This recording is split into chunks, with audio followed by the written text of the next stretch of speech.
আসসালামু আলাইকুম ভিউয়ার্স, আশা করি আপনারা যে যেখান থেকে আমার এই ভিডিওটি দেখতেছেন সবাই আল্লাহর অশেষ রহমতে ভালো আছেন। আমি প্রতিদিনের মতো আপনাদের মাঝে চলে আসলাম আরও একটি ভিডিও নিয়ে।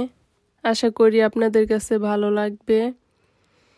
আজকের ভিডিওটি হচ্ছে আমি সব কাঁচকলা দিয়ে কি রান্না করছি সেটা আপনাদের সাথে শেয়ার করব। তো আপনারা কে কোনটা খেয়েছেন সেটা কমেন্ট করে জানাতে পারেন। আর আমার ভিডিওটা যারা দেখা শুরু করেছেন তারা মনে করে একটা লাইক দিয়ে দিবেন আমি আশা করি। আর আমি এখানে হচ্ছে যে কাঁচকলাটা ছুলে নিলাম সিদ্ধ করে। এখন এটা হচ্ছে শিলপাটায় বেটে ভর্তা করব। আর এই যে আপনাদেরকে একটা পুঁতা দেখালাম, এই পুঁতাটা হচ্ছে এই পাটার সাথে ছিল। তো বলেন তো এটা চারদিকে যেহেতু সমান, আমি কিভাবে এটা বাটবো আর কিভাবে মিশাবে, এটা যদি কেউ জেনে থাকেন তাহলে আমাকে জানাতে পারেন। আর এই পুঁতাটা হচ্ছে আমি বাংলাদেশ থেকে কিছুদিন আগে, বলতে 1 বছর আগে আর কি আনাইছি। তো এই পুঁতাটা ওইরকম ভালো পড়েনি, ভালো করে আর কি যে খোটায় যায় ওটা ভালো করে খোটায়নি। তো যেহেতু দুইটা পুঁতা, এখন ওটা দিয়ে তো একদমই বাটা যায় না, আর এটা তো তাও করা যায়। আর এই পাটা আর পুঁতা হচ্ছে আমি এখান থেকেই, ফ্রান্স থেকেই কিনছিলাম আরও 5-6 বছর আগে, আর কি 6 বছর আগে এমন হবে কিনছিলাম।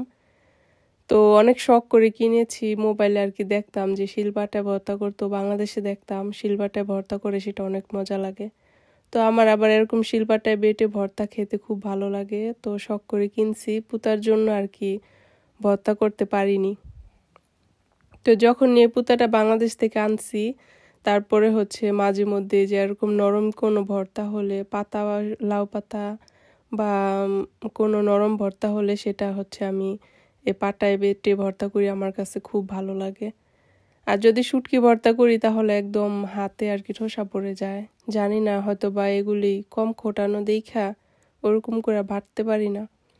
তো আজকে হচ্ছে আপনাদের সাথে শেয়ার করব সব কাঁচকলার 4টা আইটেম, আমি কি 4টা আইটেম করছি।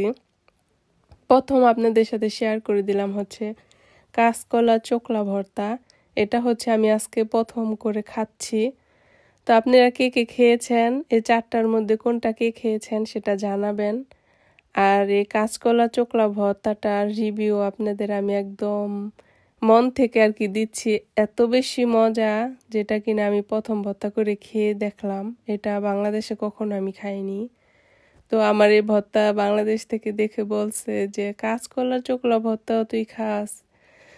তো বাংলাদেশেও কেউ খায় কি খায় না আমি জানি না, কিন্তু আমাদের এদিকে দেখি নাই কখনো খেতে। তো আমি বলছি যে অনেক মজা, খেয়ে দেখতে। তো আপনারা যদি কেউ না খেয়ে থাকেন তাহলে আশা করি আপনারাও ট্রাই করবেন, এতটাই মজা আর কি, না খেলে হয়তো বা বুঝবেন না। আর আমি এই যেভাবে ধনেপাতা দিয়েছি, কাঁচা পেঁয়াজ দিয়েছি, পেঁয়াজ ভেজেও দিতে পারেন, সাথে চাইলে রসুনও ভেজে দিতে পারেন, দুটোটাই মজা হয়। আমি দুইভাবে খেয়ে দেখেছি, দুটোটাই ভালো লাগছে। আর আপনারা কে কোনটা খেয়েছেন সেটাও চাইলে জানাতে পারেন। আর ভর্তাটা খেয়ে আমার কাছে অনেক বেশি ভালো লাগছে। আর ভর্তা আমার এমনিতে অনেক বেশি পছন্দ, যদিও করার অলসতার কারণে খাওয়া হয় না, কিন্তু আমি অনেক পছন্দ করি ভর্তা।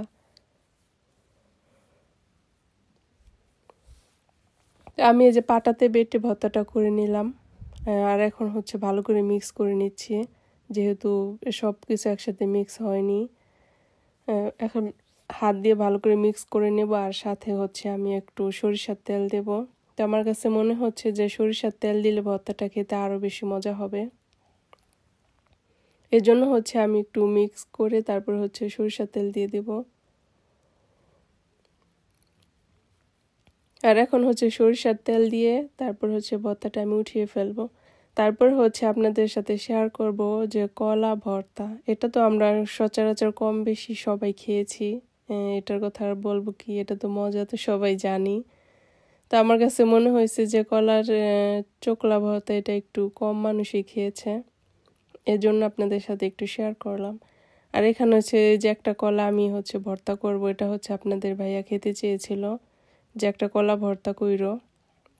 তো আমার মোট কলা ছিল 4টা, তো 4টা কলা দিয়ে হচ্ছে আমি 4টা আইটেম করেছি। কিন্তু 4টা কলা দিয়ে 4টা আইটেম করেছি, ঠিক আছে, কিন্তু একটা কলা ভর্তা করেছি, আর 2টা কলা দিয়ে হচ্ছে আমি ইলিশ মাছ রান্না করেছি, আর একটা কলা দিয়ে হচ্ছে আমি কলা পাতুরি করেছি। তো এখন কলা পাতুরিটা আপনারা কে খেয়েছেন আমি জানি না, এটা হচ্ছে আমার আরেকটা পছন্দের খাবার কলা পাতুরি। তো আজকে 4টা রেসিপি আপনাদের সাথে আমি আর কি শেয়ার করব, রেসিপি না সরি, এই 4টা রান্না আমি যেভাবে করছি সেটা শেয়ার করব, কারণ আমার এটা তো রেসিপি চ্যানেল না, আমি তো আর রেসিপি বলতে পারি না। আমি যেভাবে রান্না করছি ওই রান্নাটা আপনাদের সাথে শেয়ার করব। আশা করি আপনাদের ভালো লাগবে যারা আমার মতো কলা পছন্দ করেন। আর কলাটা ভর্তা করা শুরুতে দেখছেন যে শক্ত, এটা যখন নিয়ে আমি চুলে রেখেছি যেহেতু ঠান্ডা হয়ে গেছে, তো কলা শক্ত হয়ে গেছে, নরম হতে চায়নি। তারপরে যখন নিয়ে আমি আবার ওভেনে দিয়ে একটু গরম করছি, তারপরে কিন্তু সুন্দর করে এই যে নরম হয়ে গেছে, তখন ভর্তাটা সুন্দর হয়ে গেছে। তো আপনারা যদি কেউ এরকম কলা ভর্তা করতে যান তাহলে কলা গরম থাকা অবস্থায় হচ্ছে কলাটা মেখে ফেলবেন, নয়তো বা পরে কিন্তু একদম মিশ হবে না। আর এই যে এখানে আমার হচ্ছে যে 2 পদের ভর্তা, আর এখন দেখাবো হচ্ছে ইলিশ মাছ রান্নাটা। এই যে কলা দিয়ে ইলিশ মাছ রান্না করছি, এটা রান্নাটা আপনাদের সাথে শেয়ার আগেই করে ফেলছিলাম, আর এখন হচ্ছে এমনিতেই শুধু দেখিয়ে দিলাম। আর এই যে 3টা কলা শেষ আমার খাওয়া, আর এই একটা কলা ছিল, আর এই একটা কলা দিয়ে হচ্ছে আমি পাতুরি রান্না করছি, আমরা বলি পাতুরি। তো আমি কিভাবে পাতুরিটা রান্না করছি আপনাদের সাথে এটা এখন শেয়ার করে দেব। আপনারা যারা খাননি তারা চাইলে ট্রাই করে দেখতে পারেন, খুব মজা কিন্তু এই পাতুরিটা। তো আমি যেহেতু অনেক দিন পরে খেয়েছি, আমার কাছে কিন্তু অনেক বেশি ভালো লেগেছে। আর আমরা যেমন মাছ রান্না করলে যেমন ময় মশলা দেই, আদা রসুন বাটা, হলুদ গুঁড়ো, জিরে গুঁড়ো, ধনিয়া গুঁড়ো, কাঁচামরিচ, পেঁয়াজ, এগুলি দিয়েই কিন্তু এই পাতুরিটা রান্না করে। শুধু পার্থক্য